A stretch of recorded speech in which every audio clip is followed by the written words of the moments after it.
ज्ञानमती माता जी की जय।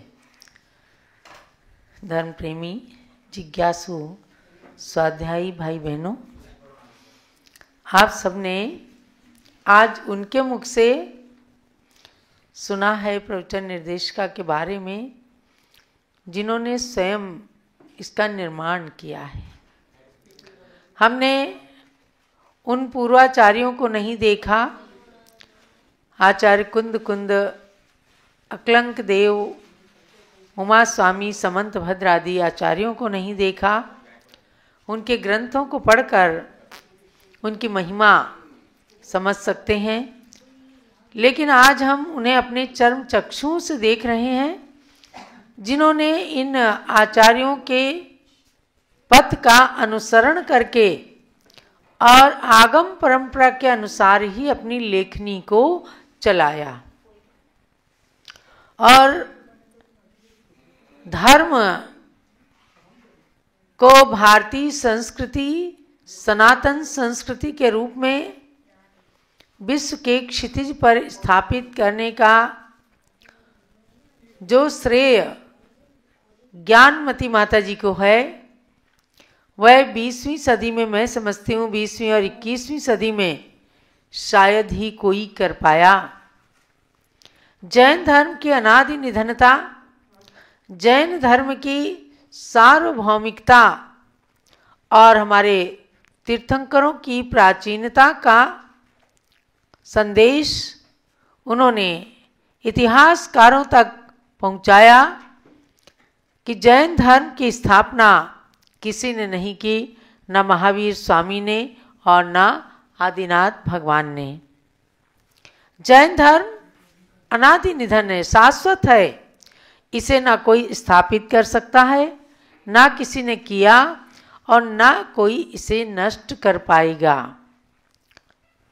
उसके लिए समाज से लेकर संसद तक आवाज पहुंचाई, छोटी पुस्तकों से लेकर NCERT के विद्वानों तक, लेखकों तक उस आवाज़ को पहुंचाया कि आप अगर जैन धर्म के ज्ञान से अनभिज्ञ हैं तो आपको जैन धर्म के विषय में लिखने का कोई अधिकार नहीं। कोई भी धर्म हो जिसके बारे में हम डीपली जानते नहीं हैं, उस धर्म के विषय में हम वर्णन कैसे कर सकते हैं। तो इस बात को बता करके अब प्रवचन निर्देशिका की बात ही आप सुन रहे हैं। इसमें आप देखें कि हमारे आचार्यों ने जिस वाणी को जिस क्रम से कहा है, उसी क्रम का निरंतर अनुसरण किया है कि आज जिन प्रथमान योग के ग्रंथों को अनुपयोगी कह दिया जाता है, चाहे जब उनको नकार दिया जाता है, उनकी बातों को जो हमें नहीं अच्छी लगी या जो हमारे अनुकूल नहीं हुई, उन्हें तुरंत आगम के प्रतिकूल कह दिया जाता है। ये तो कथा कहानी है। कथा कहानियों के अंदर भी बड़ा दम होता है। अगर किसी चीज़ को हमें प्रतिपादित करना है, किसी विषय को, तो उसके लिए भी कथा कहानी की आवश्यकता पड़ती है। भाई हम जिस मार्ग पर चल रहे हैं, मार्ग पर चलो, तो उस पर कौन चले थे और कौन भटक गए थे, किन्होंने अपने लक्ष्य को प्राप्त कर लिया था, ये कथा कहानी नहीं तो और क्या है। आज हम अयोध्या की गलियों से जब 5 भगवंत जो यहाँ पर जन्मे हैं, उनके जन्मस्थल टोंक तक जाते हैं, पूरे रास्ते भीड़ से भरे पड़े हैं। हर गली, हर कूचा यहाँ राम नाम से गूंज रहा है। अब क्या है कि इतने सारे लोग हैं, आज लाखों करोड़ों की संख्या में लोग राम नाम का उच्चारण करते हैं, तो उसके पीछे ऐसा नहीं है कि सब लोग केवल बस नाम ही ले रहे हैं। न जाने कितने लोग राम के जीवन से आदर्श भी तो लेते हैं। और राम की धरती पर ऋषभ देव का बिगुल बजाने के लिए ज्ञानमती माता जी आई और वो कहती हैं कि देखो, धर्म एकांगी नहीं होता है, धर्म वही है जो सर्वोदयी होता है, प्राणी मात्र का हित करने वाला होता है, वह धर्म है। आज धर्म को जाति, संप्रदाय, भाषा के नाम पर अलग अलग कर दिया गया है, लेकिन धर्म की ये व्याख्या पर्याप्त नहीं है। जाति अलग है, धर्म अलग है। जाति माता पिता के कुल वंश से संबंधित होती है और धर्म धारण करने की वस्तु है। जो धर्म तिर्यंच पशुओं ने भी धारण किया और उनका कल्याण हो गया। इसी प्रवचन निर्देशिका के पेज नंबर 186 पर आप खोल करके देखिए कि खदिरसार भील को मुनि ने नमस्कार करने पर आशीर्वाद दिया और धर्म लाभ हो ये पूछा। भील ने धर्म लाभ हो ये आशीर्वाद दिया। भील ने पूछा, भगवान धर्म क्या है? तो मुनिराज ने कहा, मध्य मास मधु का सेवन करना पाप है और इसको छोड़ देना धर्म है। उस धर्म की प्राप्ति धर्म लाभ है। एक भील को भी क्या कहा? धर्म लाभ हो। आशीर्वाद का भी क्रम होता है। जैसे धर्म से बिल्कुल अनभिज्ञ भील आदि होते हैं, उनको धर्म लाभोस्तु आशीर्वाद देते हैं। जो उससे थोड़े आगे बढ़ते हैं उन्हें कहते हैं कि बोधि लाभोस्तु। ऐसे अनेक प्रकार से जब गुरुजन आशीर्वाद देते हैं, उस आशीर्वाद का अर्थ भी जानने की जब उस व्यक्ति की इच्छा होती है, बस वहीं से उसका कल्याण प्रारंभ हो जाता है। पुरुरवा नाम के भील ने भील की पर्याय से महावीर तक की यात्रा को संपन्न किया और इस खदिरसाल भील ने एक महात्मा जी मुनिराज के कहने से उसने केवल कौवे के मांस का त्याग किया। कौवे के मांस का त्याग करने के प्रभाव से वो आगे जाकर के और राजा श्रेणिक हो गया। राजा श्रेणिक कौन थे? मगध सम्राट। राजा श्रेणिक कौन थे? भगवान महावीर के समोसरण के प्रमुख श्रोता। राजा श्रेणिक कौन थे? आगे आने वाले काल में इसी अयोध्या नगरी में प्रथम तीर्थंकर बनकर जन्म लेने वाले वे महान राजा हुए।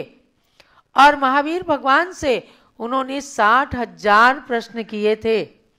आज जितना वांग्मय है, जितनी जिनवाणी है, सब कुछ तो राजा श्रेणिक के प्रश्न के आधार पर जो उन्हें उत्तर मिले और गौतम गणधर ने उन्हें बताया, वही आज चारों अनुयोगों की जिनवाणी के रूप में हमें प्राप्त होते हैं। समझ गए?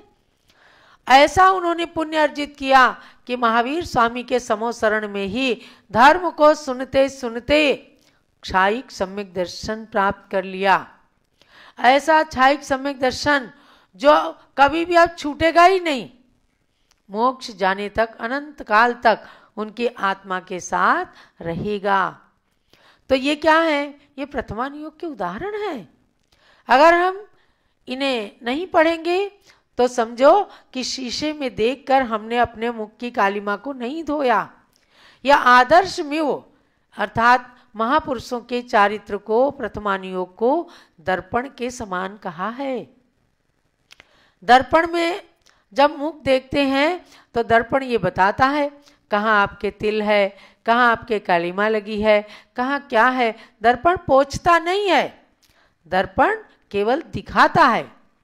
और ये जिनवाणी का दर्पण, प्रथमानुयोग का दर्पण हमें महापुरुषों के चारित्र को दिखा करके वह ये नहीं कहता आप इनके चारित्र को देख करके अपने मुख की कालिमा को, अपनी आत्मा की कालिमा को पोंछ लो। उसे पढ़ करके तो स्वयं व्यक्ति अपने अंदर झांकता है। क्या थे राम, क्या थे ऋषभ देव, कौन था खदिरसार भील और कौन थे राजा श्रेणिक। उनके कथानकों को जब सुनते हैं तो एक क्षण को हर व्यक्ति के मन में आता है, क्या मैं भी ऐसा बन सकता हूँ?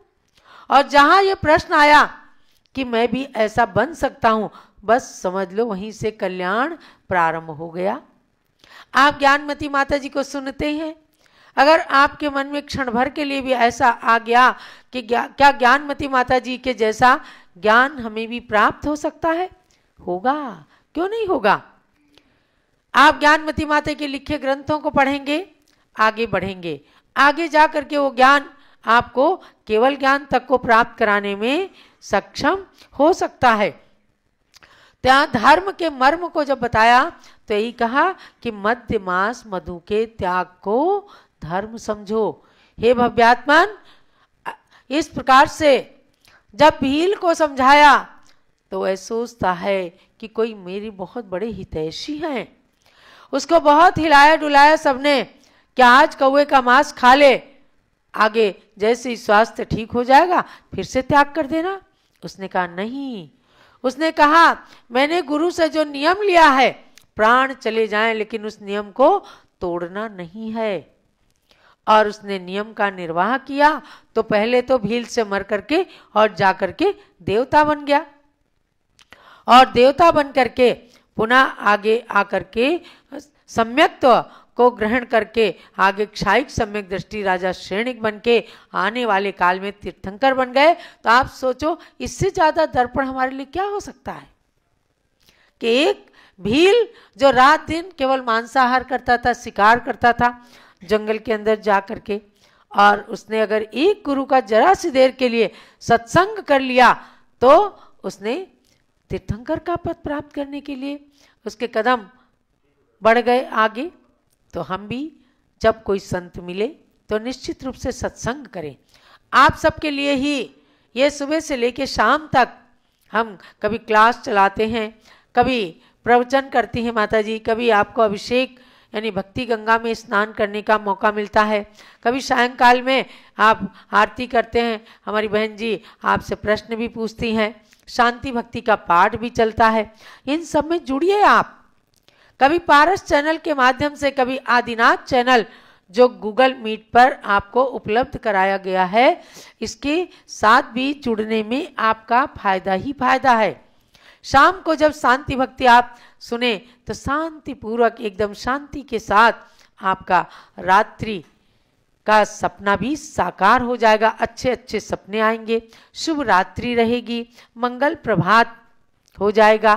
तब आपका पुनः दैनिक कार्यक्रम प्रारंभ हो जाएगा। तो भव्यात्माओं, इस प्रकार से आप निरंतर गुरुवाणी को श्रवण करते रहें और हम भी आपको श्रवण कराते रहेंगे। और आपकी परीक्षा कल हम तारीख निश्चित करके घोषित कर देंगे। 5 जनवरी के बाद आपकी परीक्षा होने वाली है। इन दोनों अध्यायों को हम परिपूर्ण करके और प्रवचन निर्देशिका को बिल्कुल आपको आत्मसात करा देना चाहते हैं।